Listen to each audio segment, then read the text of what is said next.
Dios le bendiga. ¿Cómo están todos?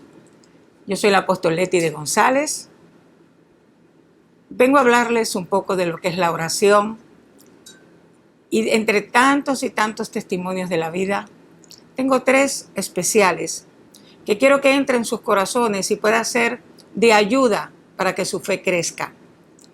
El primer testimonio que le quiero dar de la oración y de la oración contestada y de la oración contestada que se volvió milagro fue cuando quise tener otro hijo. Se lo pedí al Señor porque ya teníamos 2, prácticamente 1 año de diferencia, y sentí el deseo, pero inmensamente fuerte, de tener otro hijo. Cuando empecé a tener ese deseo, empecé a orar y le decía: Señor, dame otro hijo.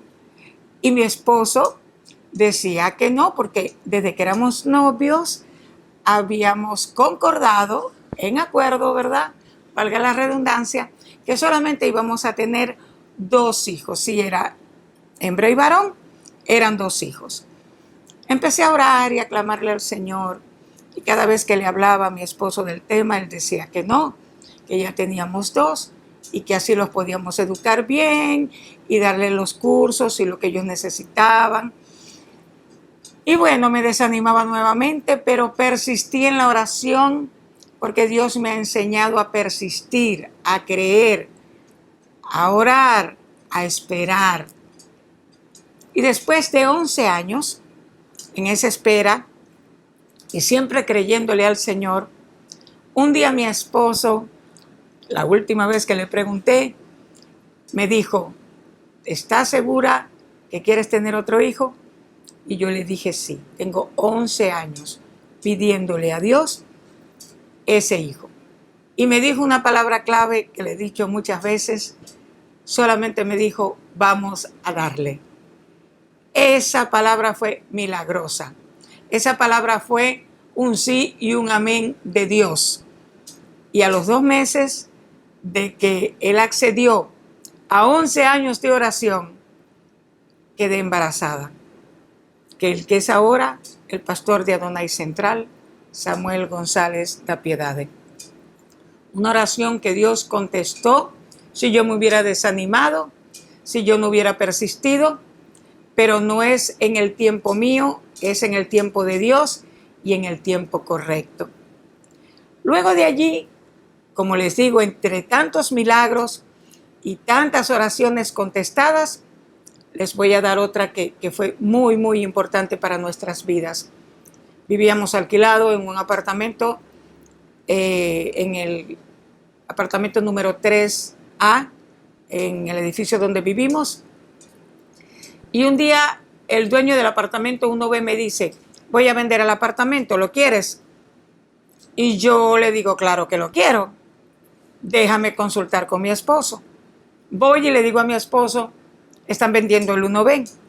¿Será que lo quieres? Y él me dice: ve, míralo y si te gusta me avisas.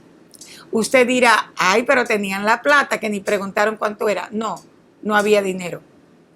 Pero sabemos que nuestro papá es dueño del oro y de la plata y del dinero y de los diamantes y de todo lo que tenga que ver con poder adquisitivo, con moneda, de donde sea que venga la moneda, del país que sea.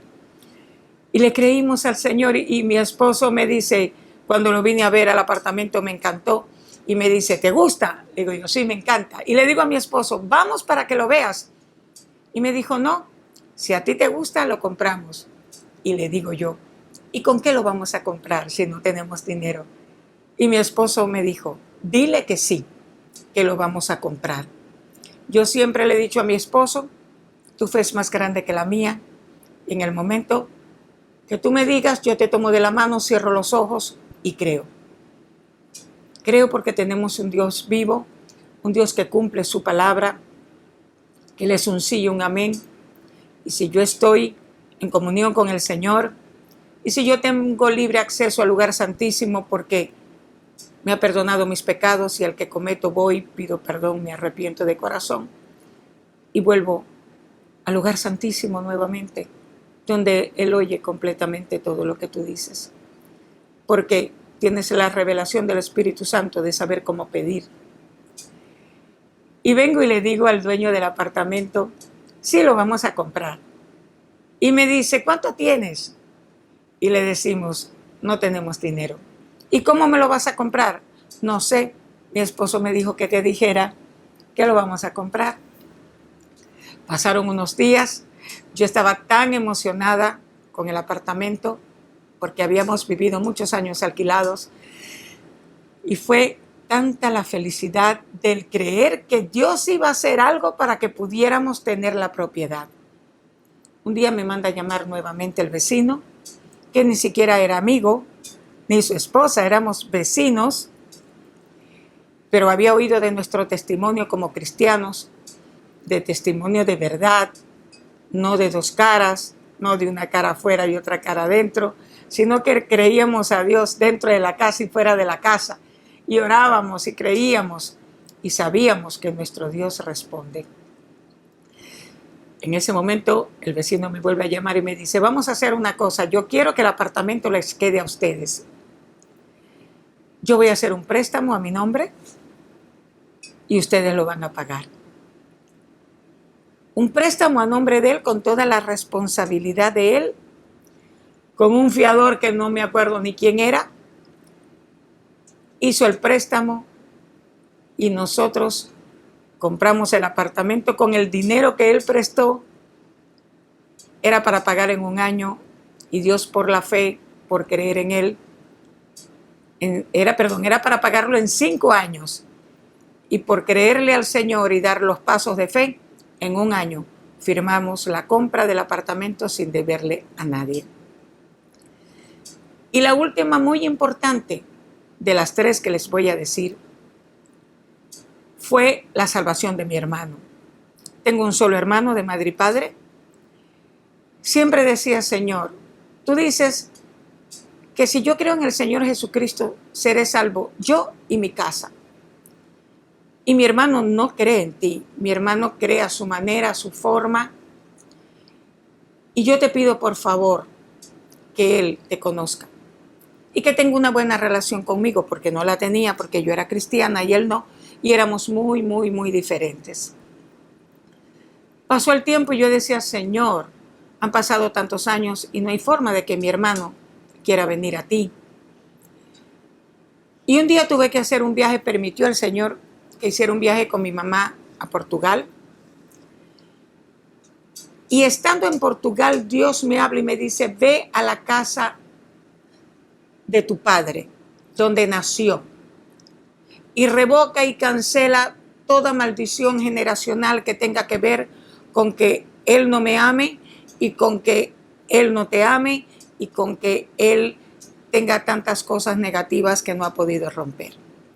Yo creyendo y oyendo la voz de Dios y habiendo pedido tanto tiempo por la salvación de mi hermano, llamé a mi esposo, le pedí la cobertura para lo que iba a hacer y fui a las tierras donde nació mi padre, porque la casa ya era otra, pero eran sus tierras, era la casa donde nació. Y allí empecé a pedirle al Señor amor de parte de mi hermano para Dios, amor de parte de mi hermano para mí, para mi familia. Y rompí todo lo que vino a mi mente de maldición generacional que venía de mi padre, de mis abuelos, enfrente de la casa, en las tierras donde él nació. Y sentí una liberación increíble en ese lugar. Nos venimos para Venezuela nuevamente. Le cuento a mi esposo, que ya le había contado por teléfono, y esperé. Pasado un año, no había pasado nada y le decía, Señor, ¿qué pasó? Porque a veces creemos que tenemos una varita mágica en lo que hablamos. No, todo tiene un proceso, todo tiene un momento, todo tiene la paciencia de esperar en Dios el tiempo correcto para que no hayan errores. Y yo le decía, bueno, Señor, tú me lo prometiste, tú lo vas a cumplir en tu tiempo. Un día le dije a mi hermano que nunca había entrado en la iglesia, le dije a mi hermano que si podía dar un taller de primeros auxilios. Mi hermano estaba enfermo y me dijo, sí, con mucho gusto. Estaba muy contento dio ese curso toda una mañana sintiéndose mal y me decía, no me puedo sostener en pie, pero yo voy a dar el curso porque lo voy a hacer con gusto. Y lo dio y se vio que lo hizo de corazón. A partir de ahí mi hermano enfermó, era diabético, cayó en cama. No sabíamos, lo llevamos a diferentes médicos. Un día le dije, ¿quieres aceptar al Señor? Me dijo que sí. Luego le pedí que si quería tomar las clases de discipulado para bautizarse. En cama estaba y me dijo que sí. Y yo decía, Señor, estás cumpliendo tu palabra.